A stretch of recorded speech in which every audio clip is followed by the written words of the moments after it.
We got less than 2 weeks until the end of the season, and if you need a little bit of extra juice, a little bit of extra LP to reach that rank goal that you have, well, I got a Warwick Jungle build for you.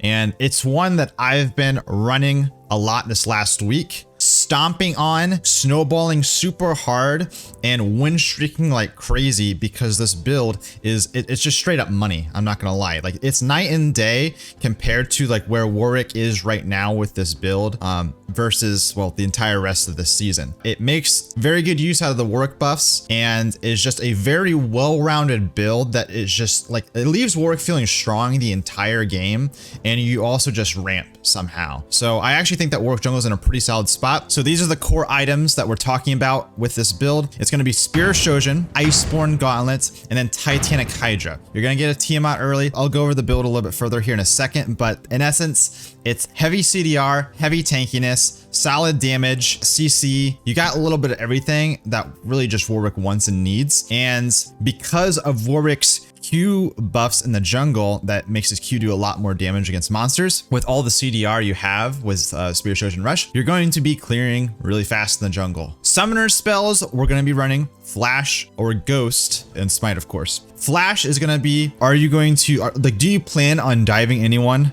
on the enemy team in team fights? If you're playing against an immobile marksman that doesn't have much peel, I would recommend going Flash because you can just flash and kill a marksman every single fight, and it's easy peasy lemon squeezy. Of course, like if they have like 2 or more champions you can dive, that just makes it a no-brainer. They just have like a lot of backline peel, and they don't really have reliable access to kill their backline. I would just run Ghost. It's going to be a little bit more consistent that way, and you can just play more towards mid-game skirmishing. So as far as runes are concerned, here's the page that I run. I just want to highlight the 2 standouts for me. Press the Attack gives you a lot of kill pressure in the early game when you're ganking lanes. I really like it. It's versatile. It's strong early game, mid game, late game, but it's especially good at helping you snowball off of ganks early on. You can go lethal tempo. You can go conquer if you like, but I recommend press the Attack.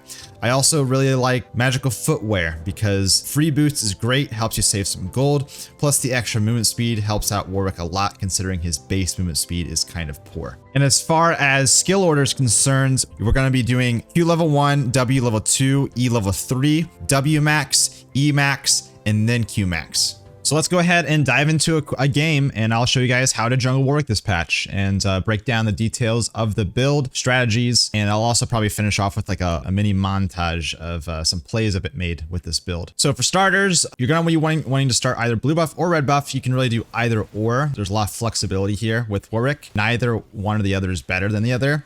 I typically like to path towards the lane that I want to gank early on.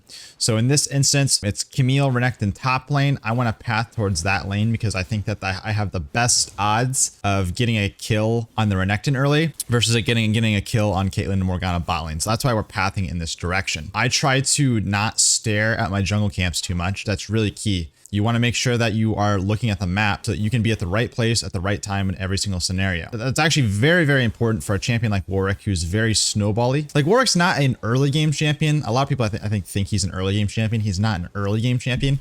He's a mid game champion. But he's a mid game snowbally champion. So this means that you don't want to miss out on any key moments to make plays. Like right here, loop around. I see the opportunity to potentially burn Mordekaiser's flash or even kill him. We go ahead and do that real quick. And now I'm just gonna like kind of stay around here and just try to zone, because I realize that Mordekaiser's in a very bad situation right now.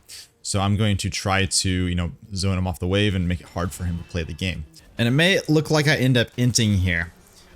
If your eyes are open, but with our imagination, we can make bad plays go away. Pretend it just didn't happen. That's actually a very important tip in the jungle in solo queue. Just if you make a bad play, ignore it, move on, and just play with what's ahead of you. Out of base, I can't buy anything because I'm going to rush into a Tiamat first. Very, very important when jungling, especially on Warwick, is you've got to be thinking about what the enemy laners are wanting to do. Right here, Renekton is trying to push in this wave. He obviously is thinking like this Camille's low. I have the opportunity to get a solo kill. Perfect opportunity to just gank him, ruin his day. So we managed to collect a freebie there. Now we're going to go search for Scuttle Crab, take the Scuttle Crab, and then I see that Mordekaiser, again, Mordekaiser is pushed up. He's going to look to push in this wave. He's in a very bad spot. You got to think from Mordekaiser's perspective.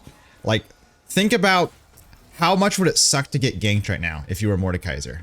If it would suck, then that's when you should be ganking. We're gonna go back to our camps here. I actually have a missed opportunity here. I think I should have just recalled, grabbed my Tiamat right now. I decided to just go ahead and clear my top side first. I can't remember what my mindset is here. I think I was just wanting maybe to recall on a Tiamat plus longsword, but there's honestly no point. All of my camps are up. I should have just went ahead and recalled, grabbed my Tiamat, and then I can clear faster when I come back. But I make a mistake here and delay a decent power spike that I could have. So that's whatever. The good news is that with us farming this top side, we're able to pressure the Renekton here. Like whenever you have bruisers top lane, they're usually going to be like kind of fighting to the death. So those are like the lanes that you really want to camp. Again, Renekton right here. He's going to look for a dive on this Camille. It's very obvious. So I come in here. I hold my E, try to fear him before he dashes. That way he can't get away. We're able to collect that kill. And because we just saw Graves bot lane, we're going to just go hunting for some camps if we can. But he's going to be coming from base here soon, so I can't stay for long. I have a small window to where I can take that Gromp. I'm going to place a ward, and right here I'm thinking I can recall, or I can gank this Mordekaiser. Like I was paying attention to the wave. I saw the mid lane wave. I recognized that Mordekaiser would have to walk up, so I just gank him again. Another freebie on the Mordekaiser. This is why you don't play Mordekaiser mid, because when the wave pushes in, it's very easy to gank him just like that. And we go ahead and just place down another ward. And now my blue buff's about to spawn, so I just decide that I'm just going to clear my blue side jungle. So that way I have no camps up. I can reset, get my Tiamat, and get a couple more items, and then I'll have all my camps spawning once I'm back on the map. Yeah, I do want to mention that I do like to stick with the yellow trinket on Warwick. I don't really like red trinket. That's something I started doing more this year. I think that the vision that you get with the yellow trinket actually is more helpful than the vision denial from red trinkets. Because with red trinket, I mean, the thing is like with Warwick, if someone's low HP, it doesn't matter if there's a ward. You're usually going to be running fast enough to where you can avoid the ward without much issue, or you can just find the right angle. So personally, I really like yellow trinket. I just keep it the whole game on Warwick. One of the best things about Spear Shojin Rush is not just like the item itself, it's also the build path. Spear Shojin in particular, compared to Warwick's other build options like Divine Sunder, like maybe like a Stride Breaker, Bork, etc., has the best build path. You're able to build a lot of raw damage components that are cheap and easy. So I really love the build path for Spear Shojin. Again, right here, I actually make a mistake by holding my ultimate. I do end up getting the kill on Graves. Actually, this is a very important point. I do end up trading 1-for-1 for the Graves. I give away my shutdown. Obviously, that's not good. But the real reason why I should not have traded 1-for-1 here is that I've already bullied Graves out of the jungle, forced his flash. I could have taken his entire blue side, taken Rift Herald, ganked top or mid, and the game would basically be over right there. All I did is give Graves an out. I traded even when I could have suffocated the Graves. I could have gotten so much more than just 1 kill's worth of gold there. So that play itself was just really bad. Now that was actually like the worst play I think I've made so far, because it was more consequential. But again, yeah, like I said, Bruiser's top lane. Renekton's trying to bully this Camille, so I come up here to try to gank. Unfortunately, Graves comes here to cover. Camille TPing in, and here I kind of just try to I'm trying to make an outplay here. I just want to mess around. My spacing is the key thing to look out for here. I'm making sure I stay out of range, and then the moment that they go on the Camille is the moment that I go in, because they can't hit me at the same time they're hitting the Camille. If they do, then they just die.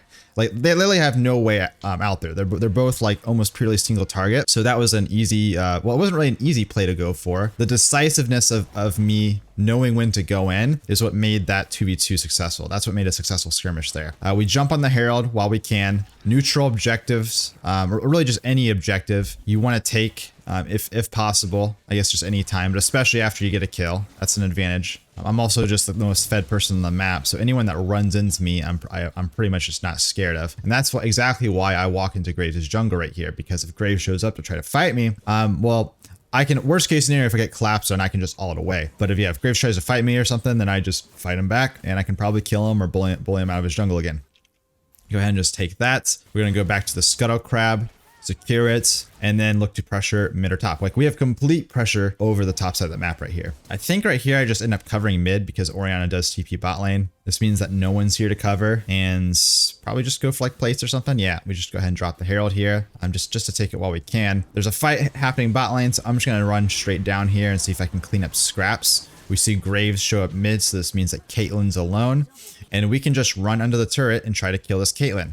Oh yeah, I do have botched this. Okay, yeah. Again, there's plenty of misplays this game. This is not like a game that's supposed to really like show like peak Warwick. This is a game supposed to showcase the build. Even, you know, by making some mistakes here that gets me killed like this right here, I'm still able to carry this game because this build is just so damn good.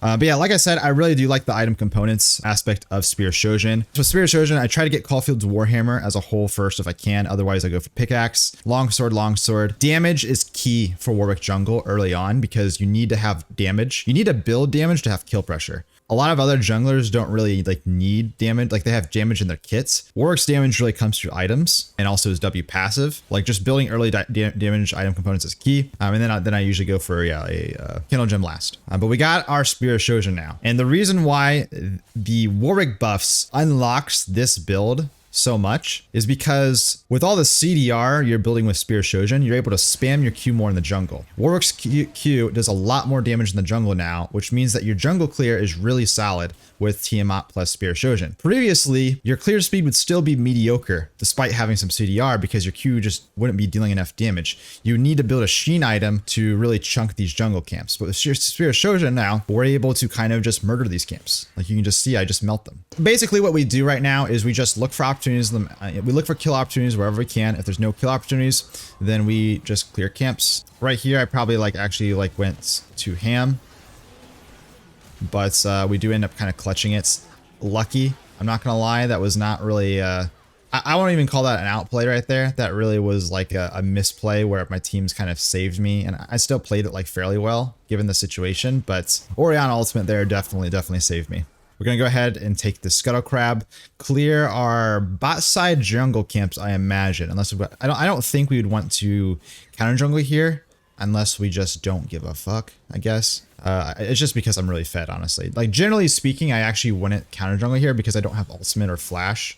So that means that if I get caught, it's kind of a sticky situation. But I guess everyone just died. So it's not like I can really get flanked or collapsed on here. And we're just going to go ahead and just take everything from the Graves. Now, another thing about Spear Shojin that's super good on Warwick is the bonus movement speed passive. Spear Shojin gives you movement speed the lower the HP you are. And because Warwick is a champion that's low HP all the time, and he's also a champion that has pretty poor base movement speed and needs movement speed to help him out, it's like the perfect synergy on top of all the attack damage, CDR, health. Like everything that Spear Shojin gives you is amazing for Warwick right now. And that's why it's like literally one of Warwick's best items at the moment, especially when you combo it with Iceborne Gauntlet, because then that's going to give you like tankiness. It's going to give you a Sheen proc to play around more often. It's just the perfect combination of stats and effects. Next season, Spear Shojin is actually getting nerfed. At least for Warwick, it's getting nerfed because it's losing that bonus movement speed passive, which Warwick abused more than anyone else.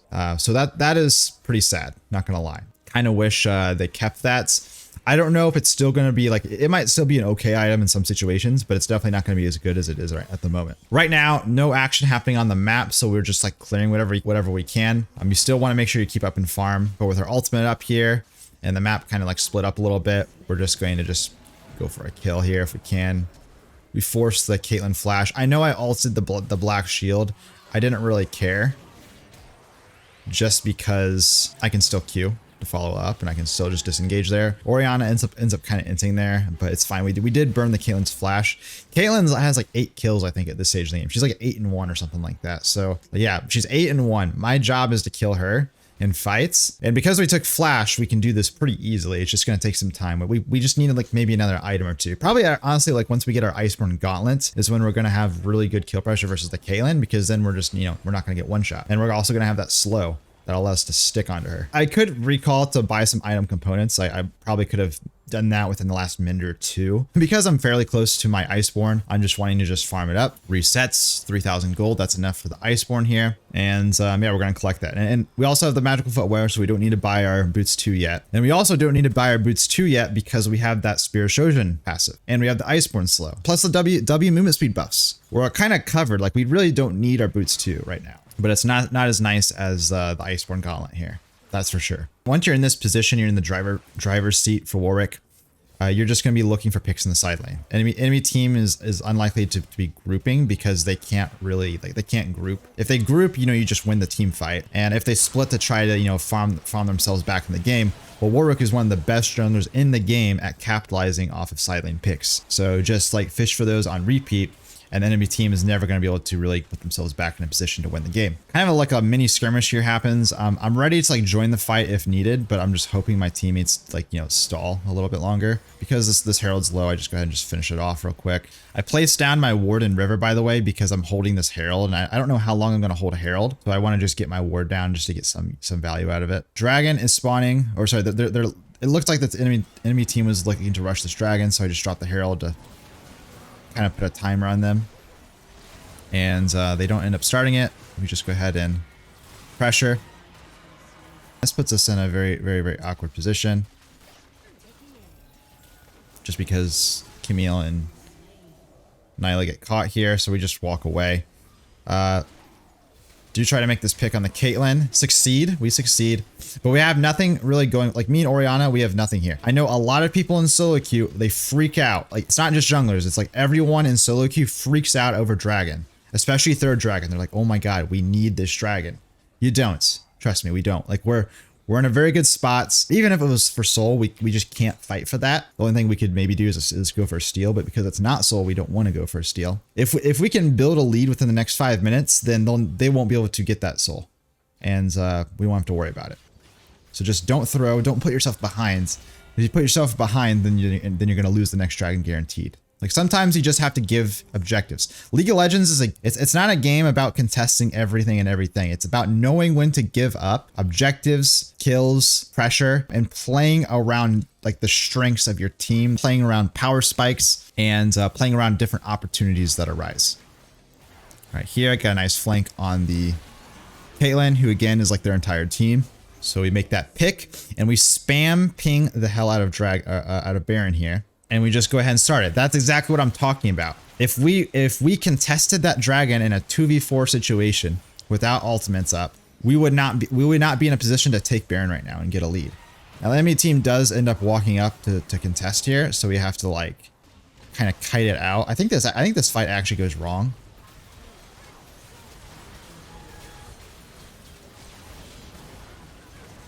I try to just target the Graves here to zone him. I honestly should have just went for the Renekton here. I think this is a mistake in my ends. I thought my team could handle the Renekton. Didn't expect like a 1v 5,000 from him, but he did pull it off. That's okay. And then this is very weird. That right there was really weird. I have no clue what happens, but we're running away. And our spear shows and movement speed. Like, look at how fast we are on Warwick. Like, Warwick as a champion is very slow. Has very slow base movement speed, especially when running away.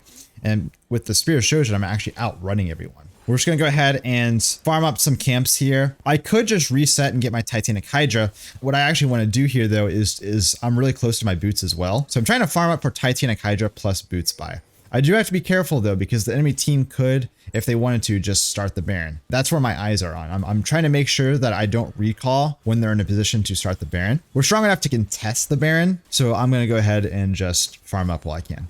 And we're just going to recall ASAP. Not even going to take this blue, just want to recall right away so that I can get back on the map at full strength. Titanic Hydra. With this build, you can run really any boots that you want. Plated steel caps, Merc treads, Ionian boots of lucidity, boots of swiftness. Those are usually like the 4 different boots I choose from. Typically like to go boots of lucidity if I can, but because Caitlyn's the main threat this game, and Graves is also strong, I want to just go play steel caps so that I'm pretty much unkillable.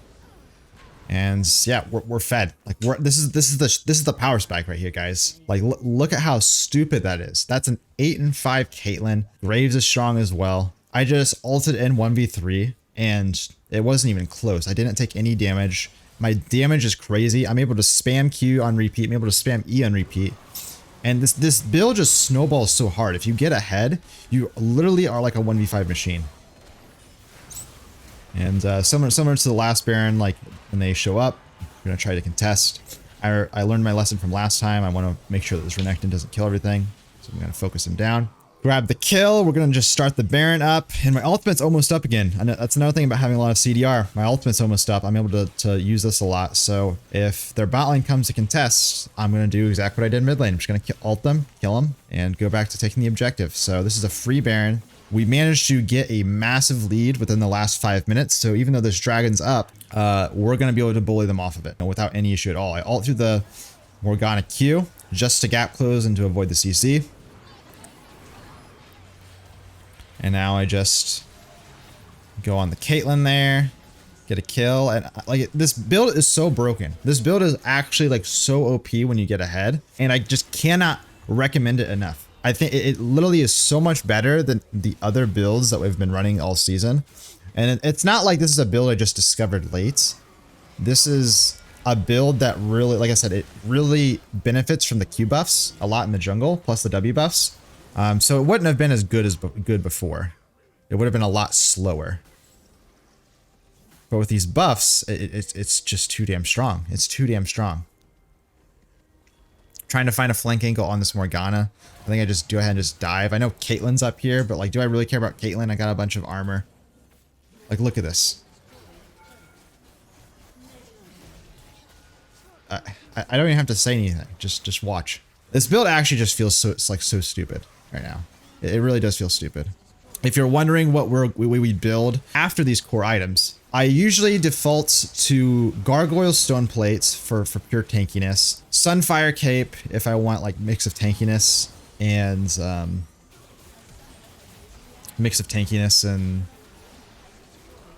damage.